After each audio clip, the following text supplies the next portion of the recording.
Hello and welcome to Think About It. I'm Sylvia Henderson, your host, and I invite you to tune in, take what you see and hear, and, well, think about it. So today, I am talking with a speaker colleague of mine who I've known for a long time, quite a while, and I'm really excited to talk to him. And we're talking to Alan Stein Jr. And Alan is a keynote speaker, an author, and mainly he's a performance expert. And we're going to be talking about that today. And so, Alan, welcome to Think About It.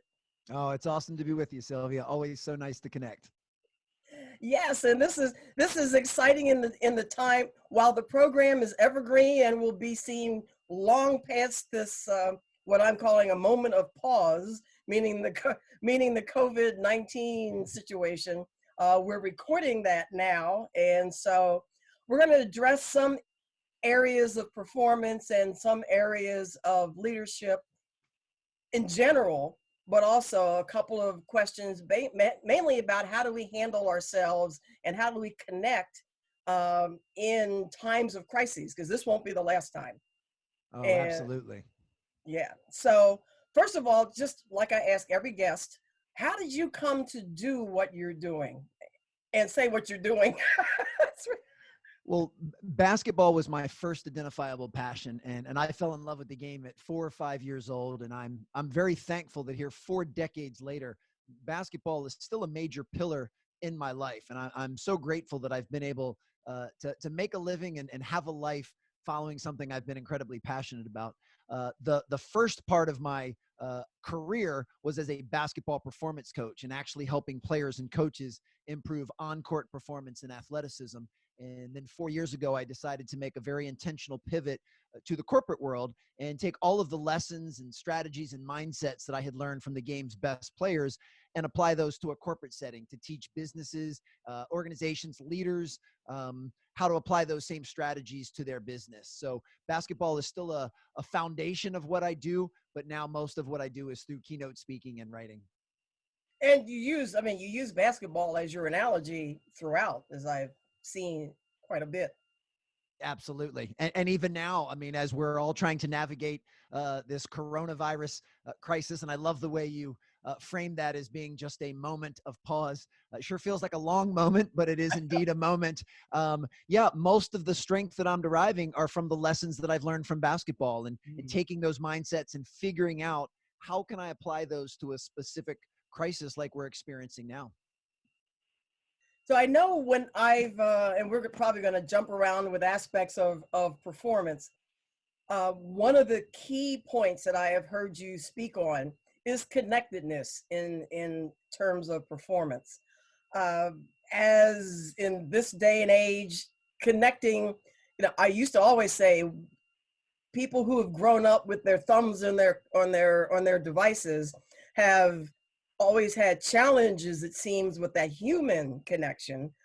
Now, ironically, we're embracing the thumbs and we're embracing the remote connection. Yet, in crisis moments, it's still really, really important to have a human touch. So I talk more about human connectedness, and then a couple of ways, how can we do this, reaching through the wires to embrace.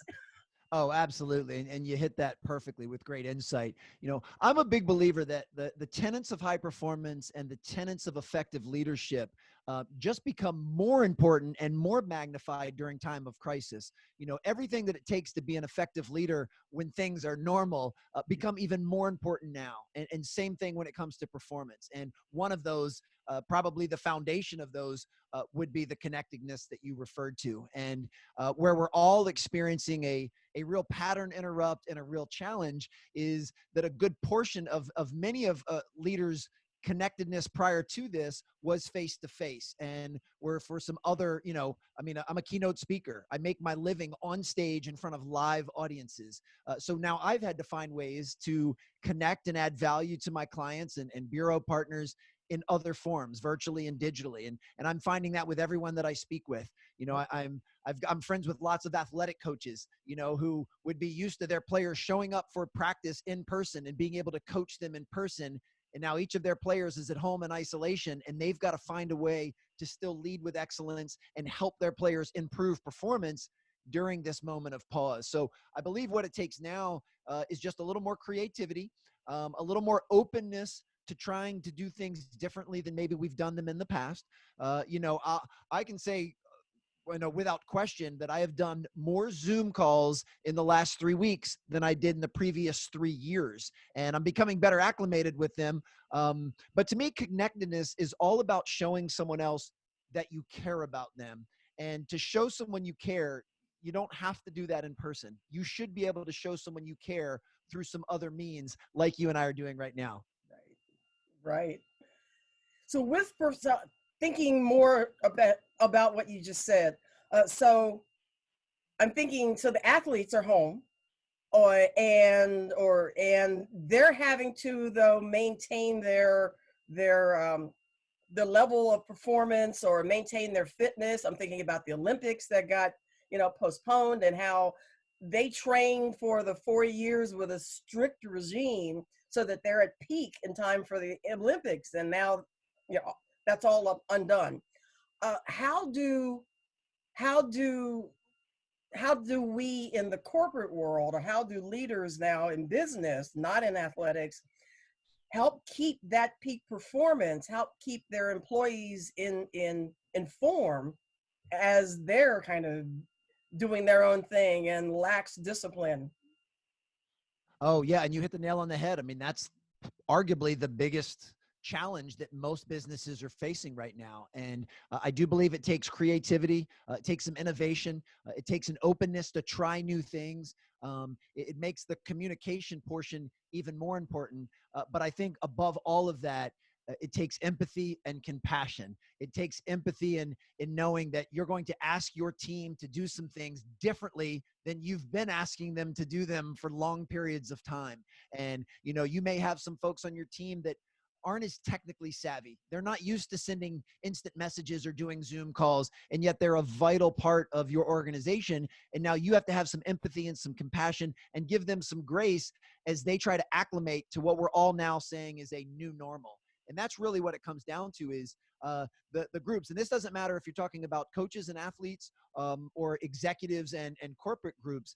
The ones that will be most successful are the ones that can acclimate most efficiently and most effectively as soon as possible. But then don't forget, there'll also be another reacclimation period when the pendulum swings in the other direction. I have a feeling that as soon as we're all used to working from home and used to meeting virtually, then all of a sudden this quarantine will be lifted and we'll start to somewhat go back to business as usual. And then we've got to get back into that groove, and if that has been 2 or 3 months, by the time that happens, we'll have already created a new normal, and now we'll have to go back to the old normal. So I believe a big portion of leadership is always leading with empathy and compassion, and having an understanding and a sincere caring for the people you're working with. And some of the corporate clients I've been working with through this have done an amazing job so far, acclimating to something that we really didn't get very much of a heads up on. Right. I laughed when you said when it gets back to whatever semblance of a new normal. I've already spoken to a couple of clients who have said, I'm kind of liking this. I'm kind of liking this work from home, and I don't know if I want to get back into the traffic. I thought, that really shows. And I think we're going to see a change in that. I think you're going to see some businesses reevaluate their previous model and reevaluate how important is it for certain roles on the team to come into a physical office as often as they used to? How important is it to physically meet in a meeting room when certain things can be handled in different formats? So, and I think that's a good thing. Clearly, the negatives from this crisis are obvious. I mean, people are losing loved ones. People are getting sick. People are losing jobs, getting furloughed. People are going out of business. People are disconnected from family and loved ones that live on other sides of the country. The list of negatives is obvious. But if you look hard enough, there's also lists of positives. And, one of them is lots of people are spending more time with their nuclear family now that they're at home. Lots of people that had a 60-minute commute each way to work now have 2 extra hours a day that they don't have to do that. And as you so brilliantly said, this is a time to pause and to reset and to take this moment. So I think there are some portions of this that when we finally do get back to, as I keep saying in air quotes, business as usual, people are going to re-examine the way things used to be and make some changes for the better. But I also don't believe, and that's why I keep using air quotes, I don't think things are going to go back to the way they were before. You know, at 44 years old, the only other crisis I've lived through is 9/11. And the world was not the same after 9/11. Many things were, but I mean, perfect example, the entire airline industry was completely changed because of that. And I think we're going to see that here. Many things will go back to business as usual, but many things will change. And I hope that they'll change, you know, in a positive way for improvement. Yeah, yeah. How do we think we're going to cover some tips in the second half so people stay on. But Yes. since we were talking about some of the virtual meetings and virtual performance virtually, so I'm thinking as people come back into the workforce or as new people, because some of the ones who have been unfortunately, dismissed may not come back into the same environment and new people might come in. How about a couple of tips on how we can appear empathetic and how we can show our emotion on camera? I mean, you and I are speakers, professional, so we know where to use our hands. We know how to kind of over exaggerate on camera so that people see our energy or see our expressions and all that. But the average person is just learning how to click the button that says get online. So how can that person show their best self on interviews and other ways? I think what's most important for someone that may not have the polish or the sheer repetitions that folks like you and I have had, I think what's most important is to just be authentic. Don't worry so much about the polish. Don't worry about having and using very specific hand gestures or looking a certain way, because that can come off as disingenuous. And I think at a time like this, what's most important is just looking directly into the camera and speaking from the heart. And if that means you stutter a little bit, or you use words like that's okay. I think people will give you the grace needed because they realize that this is not what you do for a living. And I think that is way more important than trying to be too rehearsed or too robotic or look a certain way. If I was a CEO of a company right now, the most important thing for me would be, how can I articulate a message to my people so that they know that I have their back, that I care about them, and that they are not alone, that I am in this with them. And even if they can't say it maybe as articulately as I just did, that's okay. As long as it's coming from the heart, I think people will feel that. And in a time of crisis, that feeling that someone cares is way more important than the polish or structure at which they share it. Good point. Good point. Coming to performance again, high performance, or at least improving performance. Although I know you would like to see people raise their game to peak performance, probably. Speaking of raise your game, your book is Raise Your Game.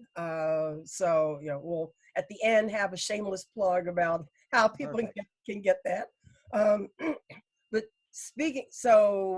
continuing with the performance aspect, I remember you talking about getting back to basics. In fact, that was a strong emphasis in some of the speaking that I heard you do. Even though we're talking about a different norm, what are some of the basics that leaders can establish and can create that would be the foundation for getting through the crises that can continue as business returns to a new norm? Yeah. I think the number one skill, in addition to empathy, and it goes hand in hand with empathy, is just the ability to listen.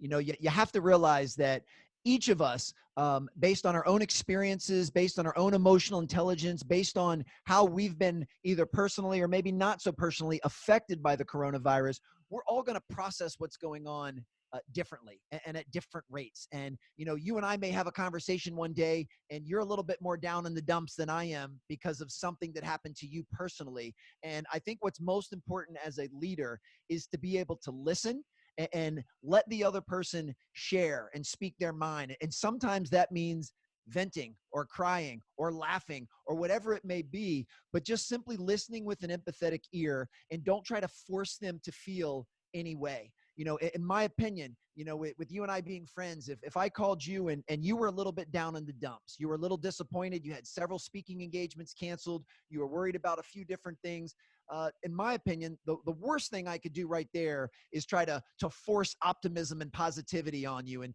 try to be a pick-me-up.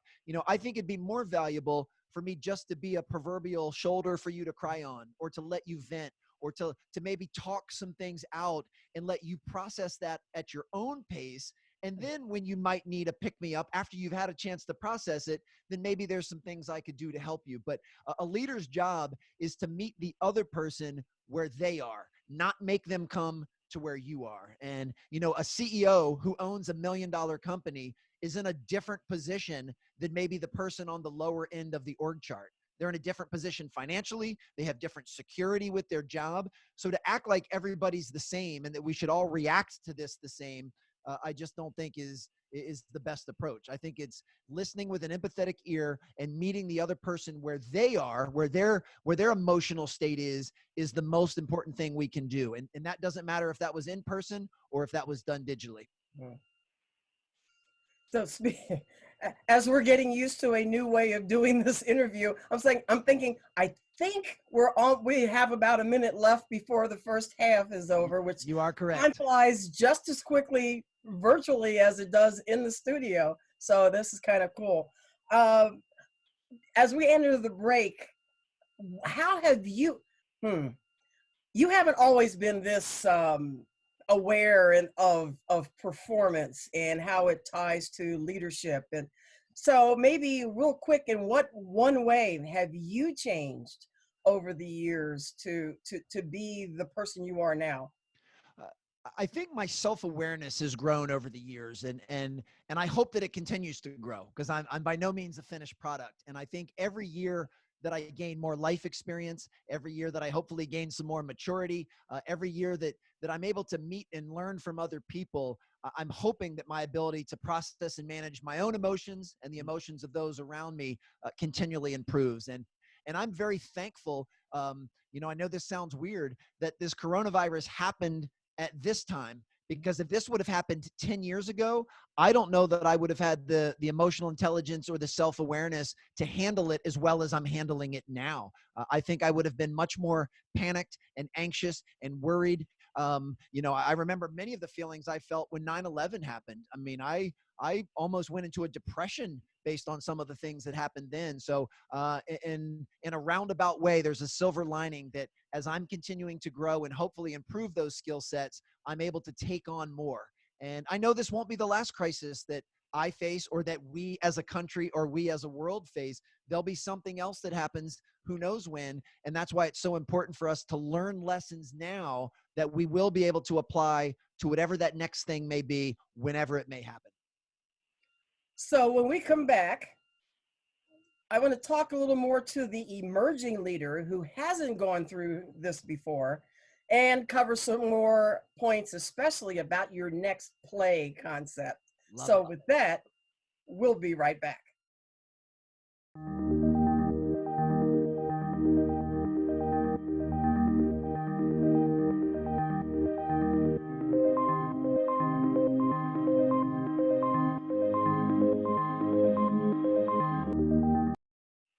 Hi, welcome back to Think About It. I am still Sylvia Henderson, your host, and my guest is still Alan Stein Jr., and we are talking about peak performance and the human connectedness in times of crises, and as I've been calling it, time of pause. I'm not the originator of that term, by the way. I will admit I've heard that somewhere else and liked it. And I said peak performance, and something that I teased with it at the break, the concept of next play. I know when I'm coaching people, I talk about, what's next, which I think a lot of people naturally think of, but I liked how you phrased it as next play. So let's just jump right into what that means, where that comes from, and how do we deal with that when we don't know what's happening tomorrow? So true. And I do think that is probably, outside of the actual, the illness and the loss of life, I think the toughest part about this is the unknowing of when is this going to be over? If someone put a finish line on this and said, okay, everyone, on August 1st, it will be done, I think folks could cope with that better than just not having a clue. And to me, that's why this next play mentality is actually even more important. And I learned this from, some legendary basketball coaches who always wanted their players to focus on the next play. So no matter what happened on the court, whether it was good or bad, they wanted them to move to the next play because that was the only play that they could have an effect on. So if a player missed a wide open shot, it's over. Next play. If they turn the ball over, hey, it's done. Next play. But along the same lines, if you hit a big shot, you can't take your time celebrating and blowing kisses to the fans. You need to sprint back on defense and be ready for the next play. And I'm finding a lot of strength in that mindset now, especially, where you may hear a piece of bad news, for lack of better words, about something closing or not opening up, or you or I losing a speaking gig or something like that. And it's very important that while we still own that information and process it, we just quickly move to the next play and don't stew in it. And one thing that I found incredibly helpful during this crisis is I've always had this mindset, but I've really honed in on it now. And that is, my goal is to do the best I can with what I have, where I am. That's it. I don't make excuses. I don't complain. And I certainly don't blame anyone or anything. I'm going to do the best I can with what I have, where I am, and that's it. And of course, it's not ideal, kind of being trapped at home and not being able to do a lot of the things that we're so used to doing. But I can't make excuses. I have to move on to the next play. This is now the government mandated new norm, and this is the hand that all of us have been dealt. And now let's see who can play this hand the best. And that's the concept of being able to move to the next play. Right.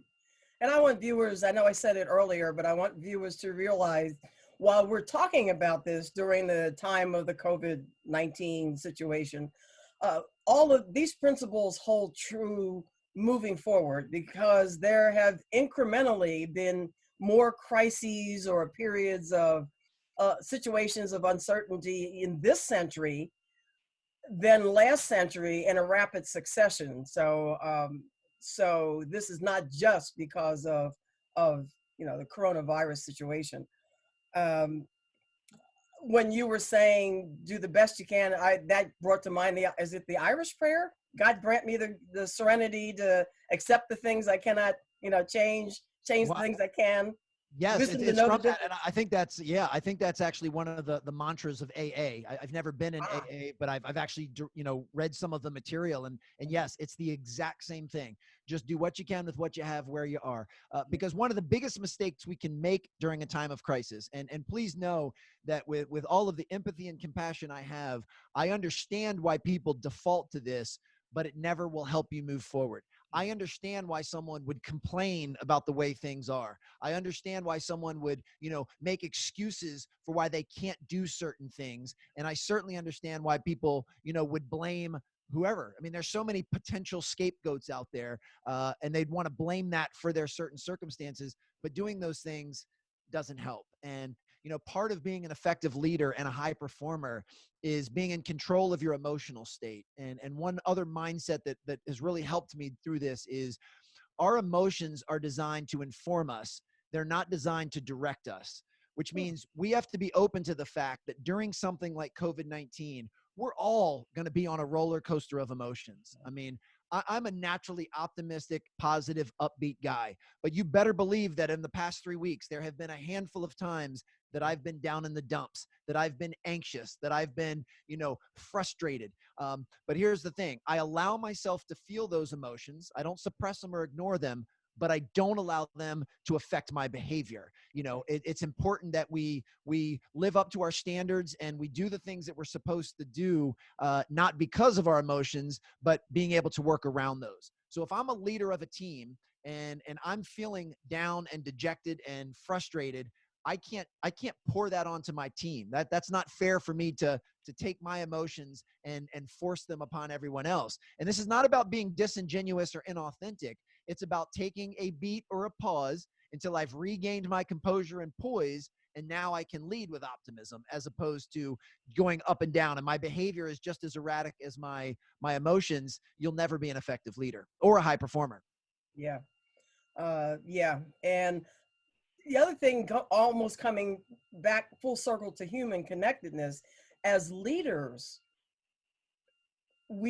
I believe, and I know I've needed to lean on another leader because I'm trying to be strong for, quote, my people.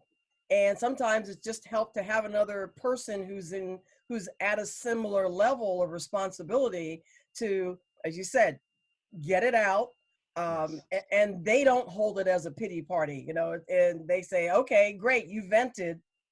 Now what do we do next? Or next play, So yeah, Yes. I like that. Oh, so well said. That's the definition of needing that next play. And that kind of tied everything we've been talking about together perfectly, because we want to have that connectedness, starting with maybe our nuclear family and our close friends and colleagues and friends, and then expanding that out to maybe the folks that we work with in our business and in our community. But we are all in this together. I mean, one of the things that I think is incredibly unique about this is, I mean, this is not a cliche statement. I mean, the entire world is fighting this pandemic together right now. And at least in the United States, everybody is on the same, terms now. Everybody needs to quarantine themselves off and practice proper social distancing and stay at home. So it's not like, the company that you and I work for has to work from home, but our biggest competitor is out doing business as usual. No, they've been dealt the same hand we have, which is why we have really no right to complain or make excuses, because it's now a level playing field for everyone.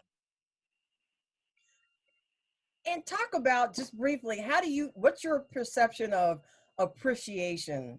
Sometimes we almost feel guilty being in a situation that gives us opportunities where somebody else might not have those opportunities. How do you deal with appreciation? Oh yeah. Well, there's two things, and that's funny because that actually is an old quote, that what you appreciate appreciates, meaning what Ah, you're grateful for actually will raise in value. And there's a lot of truth to that, especially when it comes to human relationships. But, there's a couple things to think about. I'm a big believer in kind of this yin and the yang. Once again, we could come up with a list of all of the negative stuff that's a result of the coronavirus. And those things are so obvious, but I'm confident we could come up with an equal size list of things that are either positive at the moment or will prove to be positive, down the line. I mean, one of the most obvious from 9/11 was just a sense of patriotism and a united front of everyone in the United States when we felt like we were being attacked. And I think that still resonates to this day. But when it comes to something like this, we can come up with a list of the businesses that are most heavily affected. The airline industry is getting decimated, the right. hospitality industry. Unfortunately, our industry of speaking has certainly been hit. But I could easily come up with a list of businesses that are thriving right now. I mean, Amazon, Netflix, Peloton, grocery stores, and so while one group is down, another group is up. And then at some point, those things could teeter the other direction, or they could start to level off. So I just think it's important to focus on the things that you do have to be grateful for. For every person that unfortunately may temporarily lose their job during this, I know all of the grocery stores within 20 miles of me have been hiring new people at a rapid rate and letting those people earn more money and work overtime. So what's bad for one can sometimes be good for another. And I just think it's important to look at that. And I know for me personally, the reason I try and be incredibly grateful every day is when you look at the spectrum of people affected by COVID-19, on one end, you have people that have lost lives, you have people that have been sick, lost jobs, have bankruptcies, businesses lost. And then you have the other end of the spectrum, which is what I'm in, which is just people that have been heavily inconvenienced. Right. I can't go get my haircut and I can't go to the gym. That's not that big of a deal compared to what other people are dealing with. So the fact that I haven't been as personally affected by it gives me tremendous gratefulness and appreciation, and makes me want to do everything I can to help pour into and serve the people that have been. I can't tell you how thankful I am. We talk all the time about the frontline workers and the people in the medical field that are working extra hours at the hospitals. Yeah, that's awesome. But even the people that are working extra hours at the local grocery store, they should be commended. They're still putting themselves in harm's way because they're now required to interact with human beings that are coming in at a rapid rate to buy toilet paper and water. I mean, they're risking their own safety in order to be of service. And, you know, being a cashier at a grocery store is usually not, and I mean this respectfully, not considered the noblest of professions. But right now, they are vital to the lifeblood of what's going on. And those people should be thanked and appreciated on a very regular basis.